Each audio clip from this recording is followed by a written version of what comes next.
Good afternoon, everyone.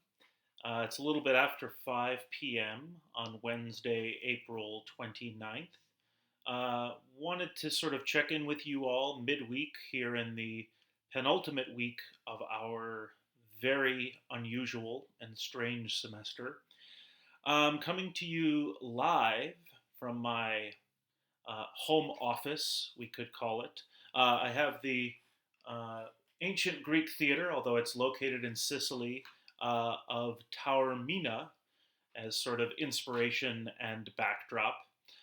For this very, very brief, I wouldn't even call it a lecture. This is going to be me offering you some reminders, some words of encouragement, going a little bit more in depth into the final paper assignment, and then also referring you to some really invaluable resources that you can avail yourselves of as you work through the researching, the drafting, and the investigating and exploring that you're going to be doing in the next about 2.5 weeks leading up to submitting your final paper. I'll talk about the final paper in a moment, but I do want to just offer you a couple of reminders about assignments that are due between now and the end of the semester, other than your final paper. First, we have quiz number 9, which is posted. It is devoted to both Hamlet Machine and also chapter 11, which is a case study from the James Thomas book, Script Analysis. I believe it's chapter 11. Yes, chapter 11, which is a case study of Heiner Muller's postmodern drama, Hamlet Machine. So avail yourselves of that to help kind of nourish your understanding. I also encourage you before you take the quiz. I think only one person has taken the quiz so far, but so hopefully this will help you. I do encourage you to read both the play, which is actually quite brief. It is a really simple but kind of complicated and very, very strange postmodern adaptation of Hamlet, but also to read chapter 11, which will enhance your understanding of this play immeasurably. And not just this play, but of postmodern drama more generally. So quiz number 9 is due Monday, May 4th. If you'd like to write a response, the response for Hamlet Machine has been posted on Canvas. That is also due on May 4th.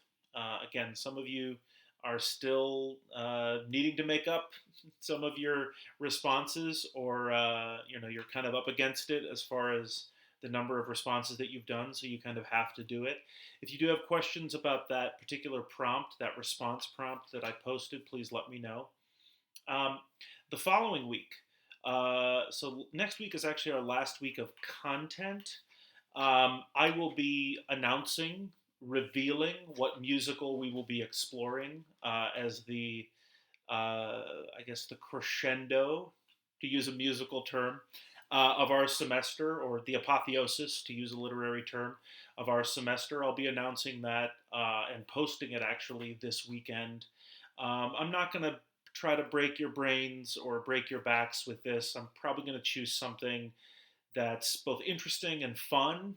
And I will also post quiz number 10 and the response early next week. Both of those will be due on May 11th, okay, which is actually technically the last day of class, Monday, May 11th. That following Friday, so actually 2 weeks from day after tomorrow, is when your final papers are due. Okay. If y'all have questions about the quizzes, the responses, any of the content leading up to the last week of the semester, or the exam week of the semester, I should say, please don't hesitate. Let me know. Shoot me an email. So I want to dig a little bit into the final paper assignment. It's been posted for, at this point, 3 or 4 days. So many of you, or some of you at least, might have already taken a look. This final paper is meant to do several things. It's, first of all, I've designed it so that I hope, anyway, it will be accommodating to our situation right now, which is that we, all of us actually, are sort of limited as far as the resources that we have access to. and I'll talk about some ways to kind of um, mitigate that limitation or to accommodate that limitation that we are experiencing. But I want to just take a few moments and go over the sections of the final paper. I've tried to keep it relatively simple. This assignment is sort of, for those of you who have heard of the word or the idea, the concept, or the role within the theater of the dramaturg. The dramaturg is essentially a theater researcher. They can offer help to playwrights, to directors, to actors, to designers. They can work during the production process, during the pre production process with playwrights. They can work and help playwrights develop plays. The best example is Oscar Eustis, who is the current artistic director of the Public Theater in off Broadway in New York City. All the way back in the early 1990s, he was the artistic director and dramaturg of a theater called Eureka Theater. And he worked with a somewhat not terribly well known playwright at the time, Tony Kushner, to develop the play or plays, I guess we should say, that would become Angels in America. Okay, so he was kind of a sounding board, an interlocutor, a conversationalist, someone that Tony Kushner could go to kind of both bounce ideas off of, but also say, could you do a little bit of research into HUAC, the House Un-American Activities Committee? Could you give me some information on these types of hearings? Dramaturgs can also be used by designers to help them do deeper and more finely tuned research into historical costumes, for example. So this final paper is sort of cherry picks from what is called a dramaturgical protocol. A dramaturgical protocol or a dramaturgy protocol is something that a dramaturg creates. And they usually create it for a director, but very often they also create it for actors. And it's meant as this kind of research resource for theater artists, either at the beginning of the production process, or again, if a dramaturg is working with a director, this might be something that a director solicits from a dramaturg before they even do anything except maybe reading the script. So the pieces of this paper are sort of plucked and selected from this much larger document. Be glad y'all aren't doing a dramaturgical protocol. I've taken sort of the meatier bits and the bits that relate most kind of closely and intimately with what we've been exploring this semester. So the paper is essentially broken up into, other than the introduction and the conclusion, it's broken up into 4 sections. The first section is probably going to be the longest, the most robust, the most dynamic, and it's probably the one that you'll spend maybe the most time on. And that is the plot summary and exploration. Okay? And this exploration can take the form of both investigation, but also imaginative work. Remember that we are all, even if you're not a theater major, we are all theater artists.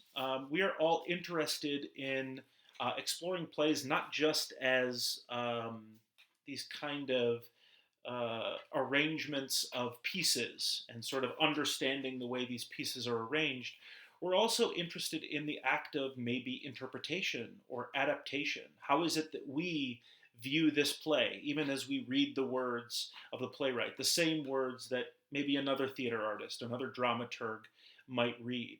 Okay, so for this section, this longer opening section, I'd like you to go all the way back to Visit to a Small Planet, that short essay by Eleanor Fuchs that we looked at the beginning of the semester, and review all of those really fascinating questions that she asks about things like texture, things like mood, rhythm, tone, climate. What's the weather like on this planet? Okay, and that climate is referring both to something symbolic, but also really what is the weather like on this planet? Are there hidden realms? Are there things that people don't talk about on this planet? Are there things that maybe the culture of this planet doesn't have words for yet? This is the section to explore those dynamics within the script. Okay, so you'll be looking not just at plot, but you'll also be looking at theme. You'll be looking at character. You'll maybe be looking at the unique ways that language is used. Now, if you are doing a musical, and there are actually a good handful of you. In fact, I think almost half of you are doing a musical. You want to think about rhythm both as musical rhythm, but also the rhythm of the story. Okay, so we're thinking about rhythm both literally as musical, but also thinking about it, and the best example is the work of Stephen Sondheim, who uses language rhythmically in much the same way that Shakespeare would have, or that Sophocles did in Oedipus Rex. So think about language in that way, think about rhythm in that way as holistically and kind of thoroughly as you possibly can. So that's the first section. The second section is an author's biography and also offering something of the social or the cultural context in which the author was writing. Okay. Now, again, many of you are doing relatively contemporary work. Some of you are even doing plays that were written in the last 15, 20, 25 years. The world changes very quickly. If we've learned nothing else from what has happened in the last 2 or 3 months, we know that the world is very different, even in the 1990s, even in the early 2000s. The best example I can come up with is that many of you, I'm not going to say all of you, but many of you were born uh, after September 11th, 2001. And for me, I was 23 years old. That was a very important, significant event, not just in the United States, but for our entire world. And it affected the world of theater as well. So documenting that as part of the social context of a play that's, let's say, written in 2002, 3, 4, 05, even 2006, is significant for 1,000 reasons. Okay, so that is the uh, second section. And that section should be, the first section should really be about 3 or 4 pages. Okay, it's what's called in literature sometimes, either dramatic literature or otherwise, it's called a close reading. Okay, you're doing a close reading of the text and gleaning everything you can from it and understanding it beyond just, well, this happened and then this happened. Okay, we're looking for you're looking for a deep understanding, and you're also looking to demonstrate this understanding, this elevated, this deepened, this heightened awareness and understanding that you have of the dynamics of this play that you've chosen or this musical. So again, section number 2 is the author biography and the social context. That should be 1 to 2 pages. The next section is production history and or perhaps notable productions. Some of you are doing Shakespeare plays. There have literally been thousands, if not tens of thousands, of performances, productions of Midsummer Night's Dream, of Twelfth Night, of Hamlet. I'm not asking you to create an exhaustive list or even an exhaustive description of a production history of Hamlet or of the Oresteia or Tartuffe or whatever it is that you select. If you choose something that has a really, really long production history, take a look back and see if there's some notable productions, interesting adaptations, artistic choices that were maybe unusual. One of the better examples, and I think I mentioned this semester when we talked about Hamlet, was in 2007 or 2008, the New York Shakespeare Festival in New York City did Hamlet. And at the end of Hamlet, as I hope you all remember, Fortinbras has the last word, as is customary in Shakespeare's history plays and in his tragedies, where the highest ranking person on stage gets the last word in any play. And instead of the play ending with Hamlet being sort of carried off stage by the soldiers and Horatio leaves with him, Fortinbras spoke his lines, took out a pistol, and shot Horatio in the head.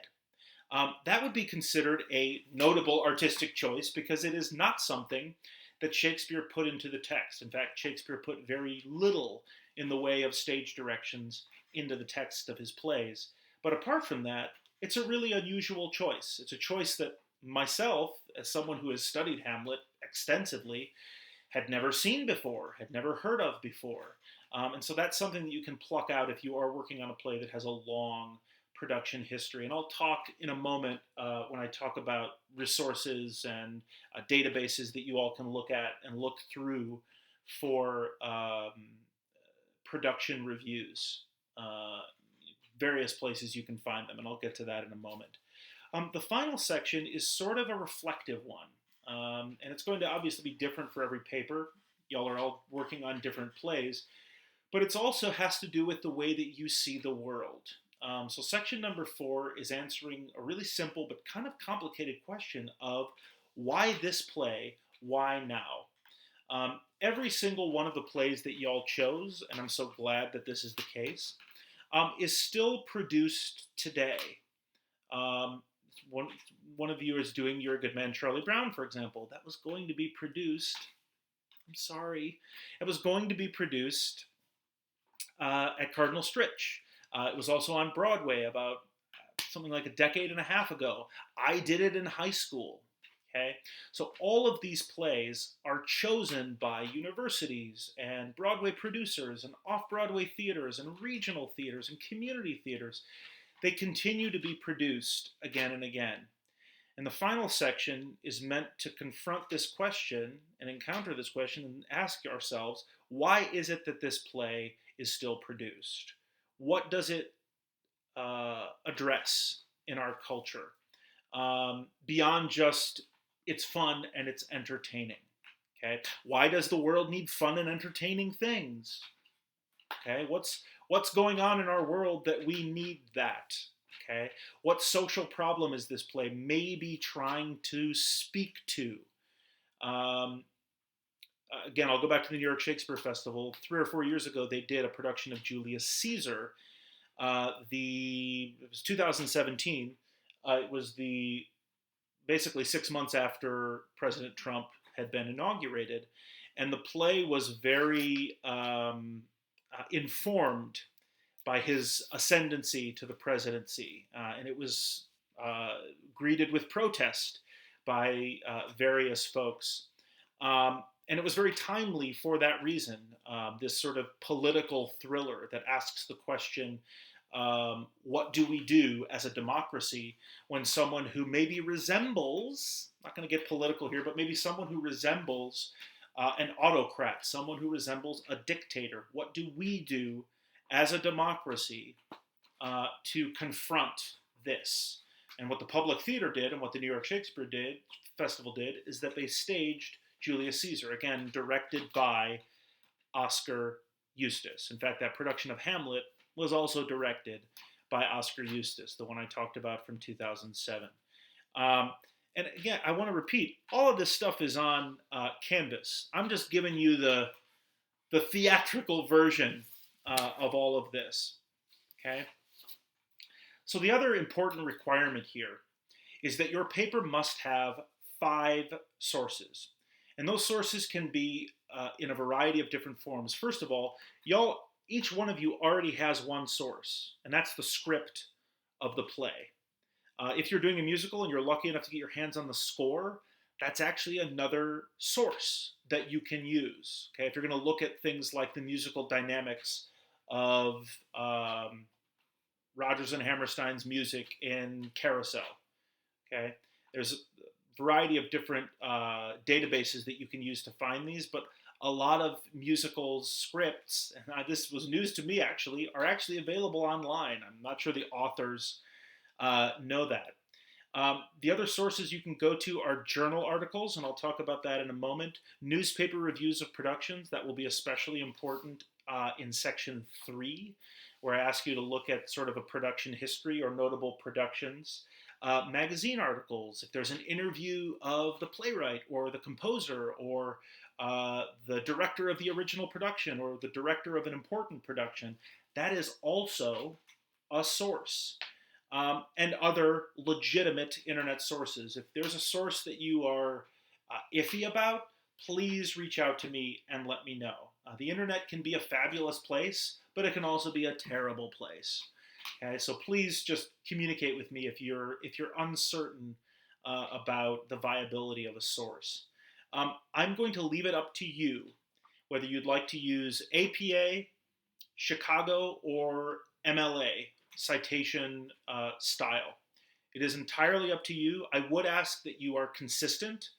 Um, I will put some resources onto Canvas, but I will just mention here if you go to Purdue University's OWL website, OWL is an acronym, I don't remember what it stands for, but it is essentially a database that helps you provide citations, okay, in all different styles. And I will put a link into Canvas for that, but I just wanted to call your attention to that um, right here, right now. You also will need a bibliography for the end. Again, make sure your citation style is consistent. Um, and finally, I am looking for your insight, your understanding of this play. Every single one of you have chosen a play about which things have been written. Some people have written entire dissertations about some of the selections that you all have made. I'm not interested.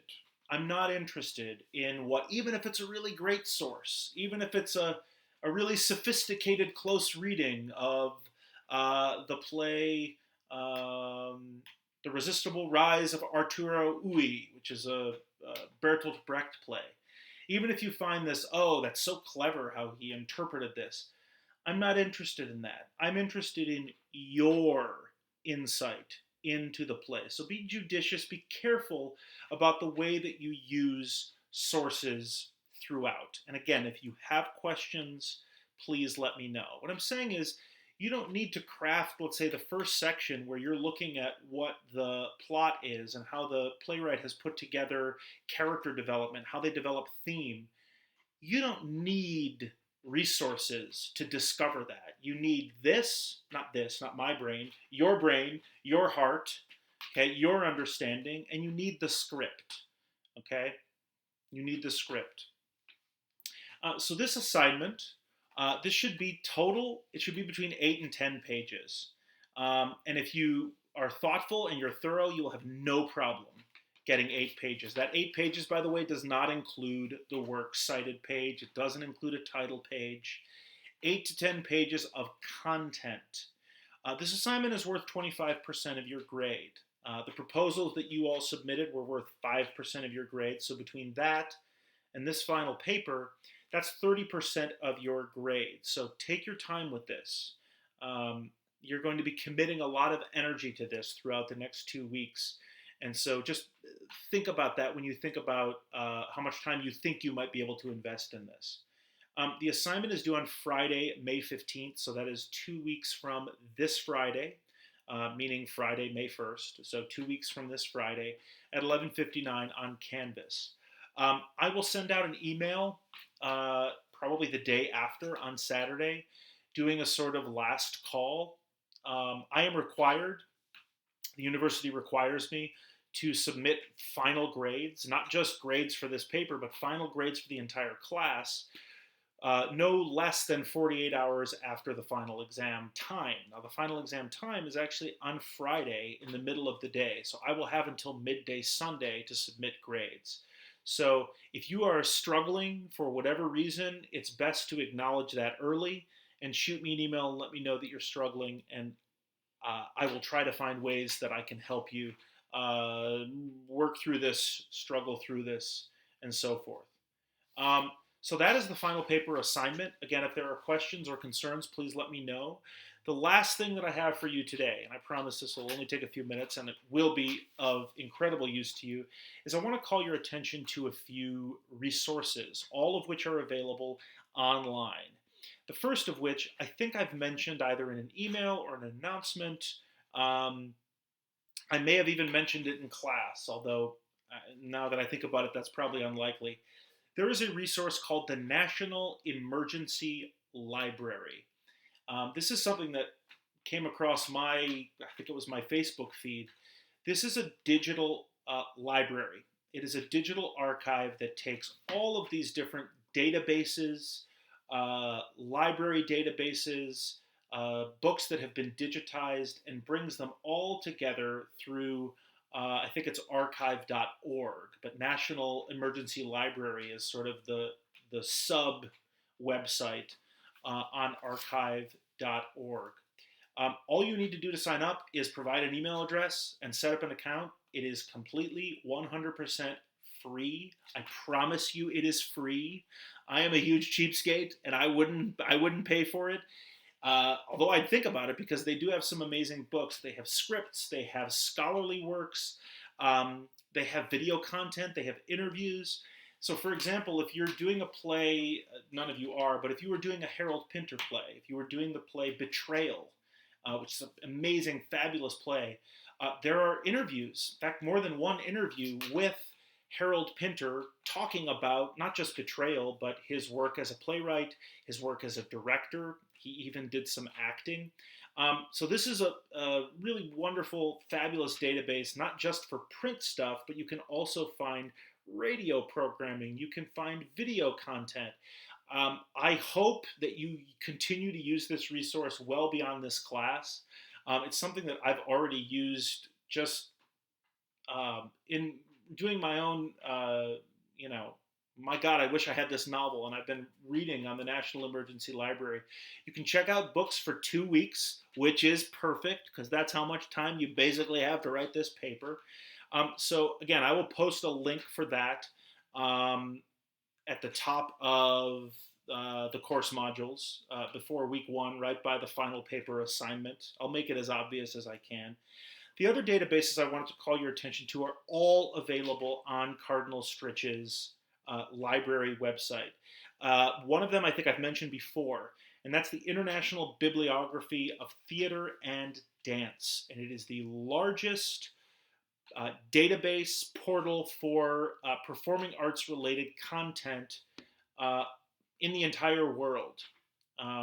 It is in many different languages, but for our purposes, for the most part, English is going to be the language that we're looking for, and it brings together a lot of different scholarly material, performance reviews, and just is a wealth of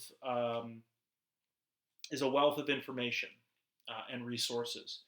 That is available on the. I'm trying to remember the exact name of it. I will provide a link again on Canvas, but it's available in, I think it's called Articles and Databases. And it's alphabetical, and you just click on I for international. Although I think they have subject headings. So if you go down to theater, you click on theater, you'll see a few of these. So that will actually be at the top, I think. Also have a look at Academic Search Complete, which is provided by EBSCO, which is this massive scholarly database, not just for theater, but for other things. And that can be a fabulous resource as well. Another resource that some people don't think about, and it can be a little bit labor intensive, but it does give you the most up-to-date information in a lot of ways, is actually to look at dissertations and theses global, which is administered, I believe, through the University of Michigan. It's a database that takes every single dissertation, every single thesis that is written all throughout the world. That's why it's called Dissertation and Theses Global.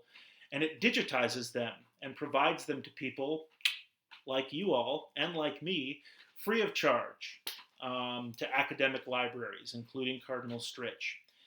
If someone has written a dissertation about Act 5, Scene 1 of Hamlet, it's going to be on there.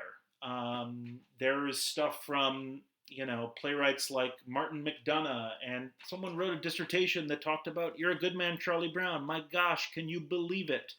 The Musical Parade, I'm just picking out some of the ones that y'all are doing that I did searches for. Every single one of them is at least referenced within these dissertations. And dissertations can be really quite interesting because they are original, completely original research. And they are often the most up-to-date way to sort of see how it is that people are interpreting a piece of theater, okay? Either a performance or a work of dramatic literature itself. The final thing that might be worth looking at, and this is specific to performance reviews, finding play reviews, is Newspaper Source Plus. That is also available on articles and databases through Cardinal Stritch's library. And it goes all the way back, I think, to like 1850, all the way up to basically the present, 2018, 2019. And all you have to do really is search for your title, search for the author of the musical or the play, and you can sort through and you can say, give me the most recent ones first. You can say, give me the ones that are between this year, so that you can find maybe the original review, say, for Sweeney Todd, or a really important 19th century production of Shakespeare's Macbeth, for example. Okay, so that is a really fabulous resource, especially for that third section where I ask you to look at kind of important productions, significant productions, and/or interesting productions. The last thing that I will tell you, the last resource that you can avail yourself of, is this guy. I'm a professional researcher. It's what I do. Other than teaching, other than occasionally performing, occasionally directing, frequently dramaturging, sometimes writing, I am a researcher. It is my job. It is part of my job. And so one of the best things you can do is say, Adam, not say it, type it into an email, say, Adam, I looked at these resources, I looked at this database, and this is what I found, but I still can't find anything that talks about this. Can you help me? The answer, ladies and gentlemen, the answer is yes. Yes, I will help you. But I can't help you if you email me at noon on Friday, May 15th. You've got to give me some time. I have a wonderful collection of books. Oh, that's my little footprint from when I was younger. I forgot that was hanging there. My point is that I have a lot of resources at my disposal. That's just some of my books that are in this office. I have other books as well. And I also, again, I'm just a person who loves dramaturgy, and this is really an important and significant dramaturgical exercise that you all are undertaking. I've spoken a little bit longer than I wanted to, so my apologies for that. So do go look at the resources that I put up on Canvas. Please shoot me an email if you have questions or concerns. If it would be easier for you all to do, like, have a face-to-face conversation, we can do Skype, we can do FaceTime, we can do Zoom, whatever works for you all. If it would be helpful for you to have that kind of immediate feedback, totally happy to do that. So please let me know how I can help you, how I can make this end of this really strange semester just a little bit less stressful for you all. I hope you are taking care of yourselves. Please let me know if you have questions, concerns about anything at all that's related to this class. And please be well and take care of yourselves and each other.